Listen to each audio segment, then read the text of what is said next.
যিনি আপনাকে বিক্রি করছে ওই ব্যক্তিটার মনটা আপনি দেখে নিয়েন। এমনও ব্যক্তি আমি দেখছি বাজারে গেছে, উনি একটু ক্ষমতাশীল মানুষ, একটু ক্ষমতাশীল এলাকার একটু বড় লোক। আমি বলছি এত টাকা দিতে হবে, দিয়ালা নাইলে কইলাম খবর আছে আপনার কুরবানি কোশ্চিন কালেও কবুল হবে না। কইবেন হুজুর এটা কেমন কথা? হ্যাঁ, আপনি বেইনসাফি করছেন পশু কিনার ক্ষেত্রেই। আপনি বরত্ব দেখাইতে গেছেন নাকি তাকওয়া কিনতে গেছেন? যে আমি এই ব্যক্তিটা কত চাইছে, তার যদি আপনার মাথায় ধরে যে একটু বেশি হয়ে গেছে তাকে বলেন, বুঝান যে ভাই এত টাকা দিব, তোর বুঝাইলে দেয়। তো আপনি যে ক্ষমতাটা দেখাইছেন হ্যাঁ এত টাকা দে, তখন এই ব্যক্তিটা যিনি বিক্রি করলো এই ব্যক্তিটা তো আপনার ভয় পাইয়া দিছে। তার যেটা পাওনা ছিল, তার মনে যেটা আক্ষেপ ছিল যে আমি এত টাকা বিক্রি করব, এই পশু বিক্রি করনেওয়ালা ব্যক্তি তো সে তো বড় লোক না, মধ্যবিত্ত পরিবারের সন্তান। এই পশুটা লালন পালন করে সে জীবিকা উপার্জন করবে, আর আপনি বড় লোকই দেখাইয়া পশুটা দইরা নিয়ে আসছেন। আপনার কুরবানি হবে? বড় লুকি দেখাইছেন এনো আপনি গুস্ত খাইতে পারবেন। আর রেডি থাকেন, আপনার গর্দানে ফিসার বাড়ি ছাড়া ভালো কিচ্ছু দেখা দিবে না। হ্যাঁ, বড় লুকি দেখাইতে যাইয়েন না, সম্পদের বাহাদুরি দেখাইতে যাইয়েন না।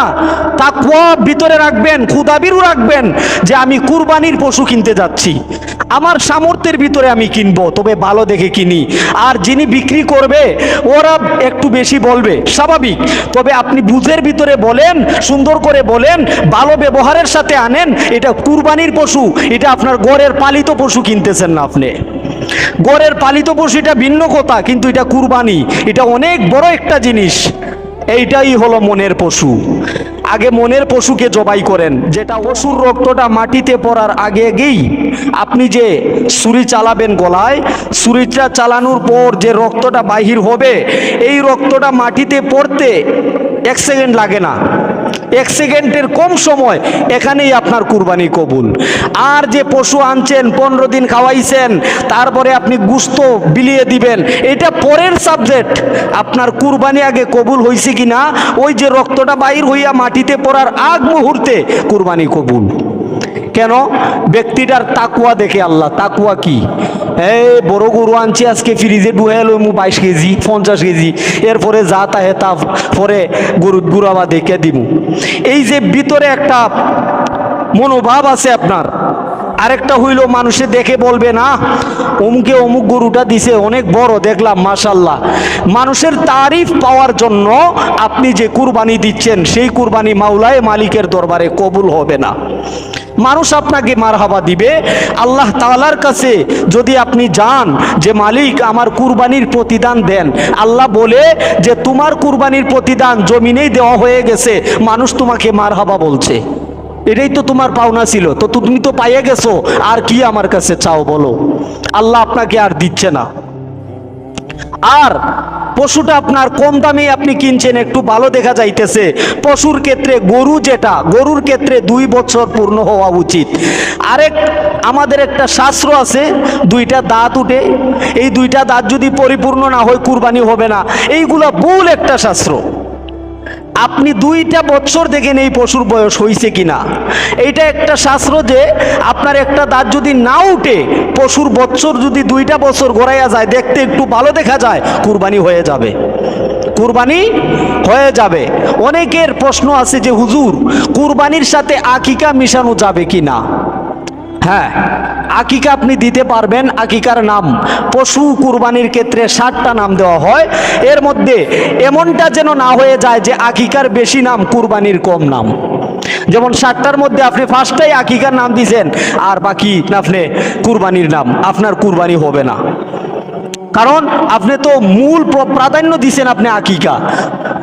আপনি কুরবানির নামটা রাখবেন 5টা, 2টা রাখবেন আপনি আকিকার নাম, অথবা আপনি 3টা রাখতে পারেন, কিন্তু একটা যেন বাড়তি থাকে কুরবানির দিকে, এটাই হলো শর্ত। তবে আকিকার সাথে কুরবানির সাথে আকিকা দেওয়া জায়েজ আছে। রাস্তাঘাটে দাঁড় করাই এই মাসলা জিঙ্গান, মাসলার কি এতই সস্তা পাইছিলেন? হ্যাঁ, সব সময় কি মাসালার মুড নিয়ে বইয়া থাকি আমি, যে যে প্রশ্ন করব এটাই আমার উত্তর দিতে হইব, সব সময় আমি স্ট্রং থাকতে হইব, রেডি থাকতে হইব, মহা বিপদ আমার।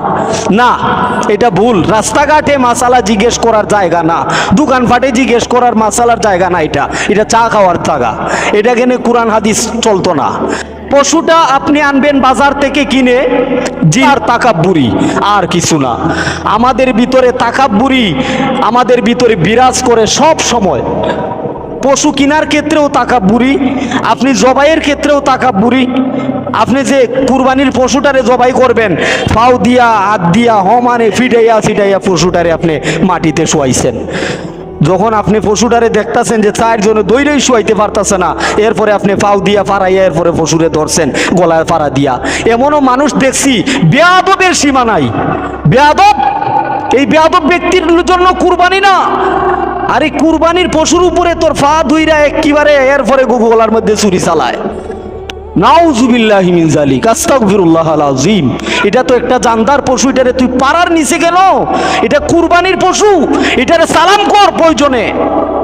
এটা তো খুদাবিরু, তোর মনের পশুকে জবাই করার জন্য। এটা তো আল্লাহর দরবারে চলে যাচ্ছে। এটারে ফাও দিয়া হাত দিয়া ফাড়াইয়া বাঁশ দিয়া একেবারে ধরে এরপরে দে না।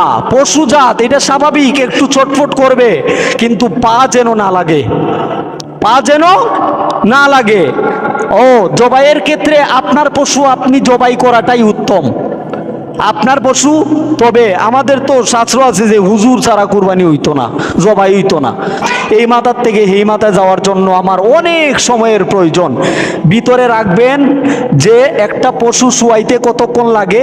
যদি আপনার পশু আমি জবাই করি আর মনে করেন যে হুজুর দিয়ে জবাই দেওয়ামু, একটু অপেক্ষা করবেন, ধৈর্য ধরবেন, টানাটানি করবেন না, ব্যবহার খারাপ করবেন না, মাথা হিট করবেন না, সুন্দর রাখবেন।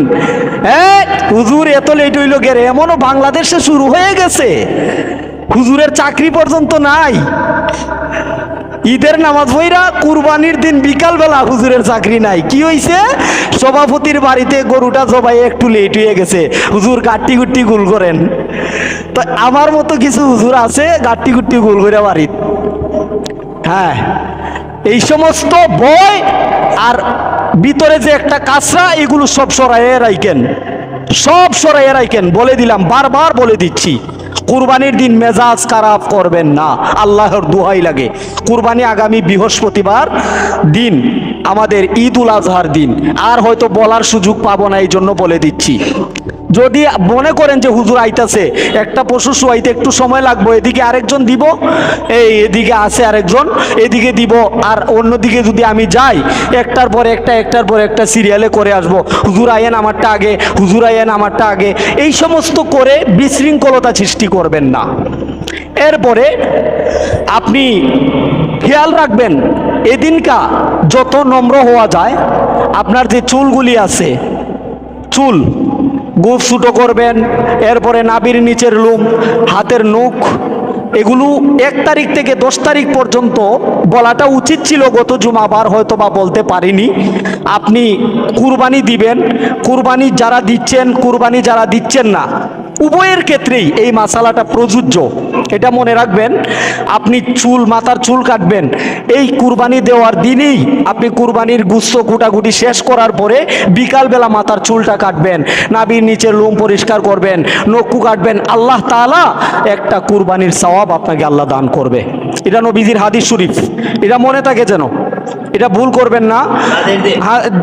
কুরবানির দিন বিকালবেলা, কুরবানির দিন বিকালবেলা আপনি মাথার চুল কাটেন, হাতের নখ কাটেন, পরিষ্কার করেন, পশুটার ঘরে ছুরি চালাইয়া দেন আগে, যত তাড়াতাড়ি পারেন। আপনার পশু যদি আপনি জবাই করতে না পারেন, একজন ব্যক্তি জাননেওয়ালা শুননেওয়ালা, কুরবানির অনেকটা দোয়া আছে, হুম্মা মিনকাওয়ালাকা বিসমিল্লাহি আল্লাহু আকবার, এতটুকু পড়লেই চলে। কিন্তু আরো কয়েকটা দোয়া আছে, এগুলো উচ্চারণ করতে হয়। আপনার 7টা নাম, এই 7টা নাম আপনি পড়বেন আগে, নামটা দেখে নেবেন। এরপরে নামটা পড়ার পরে এরপরে আল্লাহুম্মা মিনকা ওয়ালাকা বিসমিল্লাহি আল্লাহু আকবার দিবেন। আর ধারালো একটা অস্ত্র দিয়া জবাই করবেন, যাহাতে পশুর কষ্ট না হয়। ভয় লাগছে, কারণ পশু কষ্ট পাইছে আপনি ধারালো ছুরি রাখবেন, ধারালো অস্ত্র রাখবেন, এগুলো বলা তো ঠিক না, তারপরেও বলে দিই।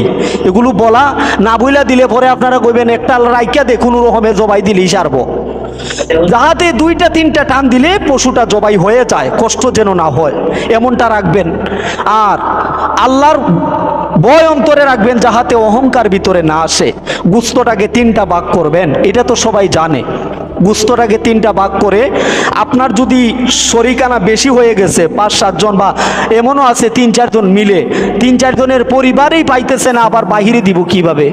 আপনি এটা করতে পারবেন, যদি আপনার শরিকানা বেশি হয়ে যায় আপনাদের 4টা পরিবারের ভিতরে বন্টন করে দেন, আল্লাহ আপনাদের কুরবানি কবুল করে নিবে। গরিব গুরাবা আর সাউন লাগবো না, আপনি খাইয়া না গরিবরে চাইবেন। সালাম ফিরাইয়া নামাজে সালাম ফিরাইয়া আয়া পরে মানুষ করে না, তারা কিন্তু এই এখন আরেক প্রশ্ন, সালাম ফিরাইয়া ঈদের নামাজে এখন মুনাজাতের ক্ষেত্রে তো আমি তো এক জুমায় তো বলছিলাম মুনাজাত যে কোনো নামাজের পর মুনাজাত। এখন আপনি কুরবানি দিবেন, কুরবানির দিনে একটু তাড়াহুড়া বেশি, মুনাজাত পরে কইরাম সমস্যা নাই, মুনাজাত তো আজীবন করছি। ওই ঈদের দিনে ঈদের নামাজ পইরা সবাই যখন এই যে আরাফাতের ময়দানে হাজিরা, কয়েক লক্ষ হাজি একসাথে হাত উঠাইয়া মুনাজাত দিব এই আরাফাতের দিন, এই 10 তারিখে। তখন তাদের এখানে কোনো বেদাত ফতোয়া বলতে নাই, কিচ্ছু নাই। কেন ফতোয়া আছে বাংলাদেশে বিভিন্ন জায়গায় আনাচে কানাচে, আর ওই গলিতে গলিতে বইয়া। তো আল্লাহর গোরের কাবা গোরের মেহমানেরা হাজিরা এদিনকে আল্লাহর গোরে তাওয়াফ করার পরে আপনি আরাফাতের ময়দানে কয়েক লক্ষ হাজি হাত উঠাইয়া মুনাজাত করবে, আল্লাহ তাদেরকে মাফ করবে। আমরা ঈদের জামাত পরে কয়েকটা মিনিট মুনাজাতে বলেন আল্লাহ কুরবানি দিব, একটু পরে কুরবানি দিচ্ছি, আল্লাহ রব্বুল আলামিন আমার ভিতরে যেন কোনো অহংকার না আসে, এই কথাগুলি আল্লাহর দরবারে হাত উঠাইয়া বললে সমস্যাটা কোথায় বলেন? নিষেধ কইছে কেটে আপনার এইটা আয়া পরে ব্যস্ত বিজি বেশি, আপনার কুরবানি ব্যস্ততার মধ্যেই চইলা যাইব, এই পশুটা ব্যস্ততার মধ্যে থাকবো, আপনার সাওয়ারি বানাবে না।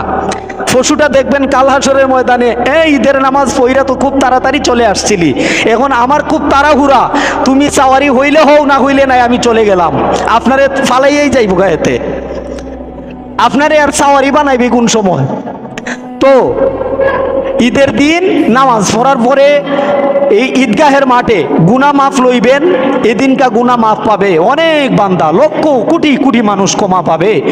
ঈদের দিন নামাজ পড়ার পরে সবাই একত্রে মুনাজাত করবেন, স্বস্তিরে কুরবানি করেন, কুরবানিটা আল্লাহর দরবারে যাচ্ছে। রব্বুল আলামিন আমাদের সবাইকে কবুল করেন। কুরবানি বুঝতে পারছেন, আকিকা দেওয়া যাবে, আকিকার নাম দেওয়া যাবে, তবে 3টা হবে। কুরবানির নামটা থাকবে বেশি, আকিকার নাম থাকবে কম। গুস্তে বন্টন হবে 3টা, একটা পাবে গরিব গুরাবা। আপনার শরিকানা যদি বেশি হইয়া যায় আপনারা মিলেই গুস্তটা খাবেন, গরিবরে দেওয়ান লাগবো না আপনাদের, আল্লাহ আপনাদের কুরবানি কবুল করে নিব। এখন নিজে খাইয়া নিজে রাইকা তারপরে যা তাকে এগুলো গরিবরে দিবেন।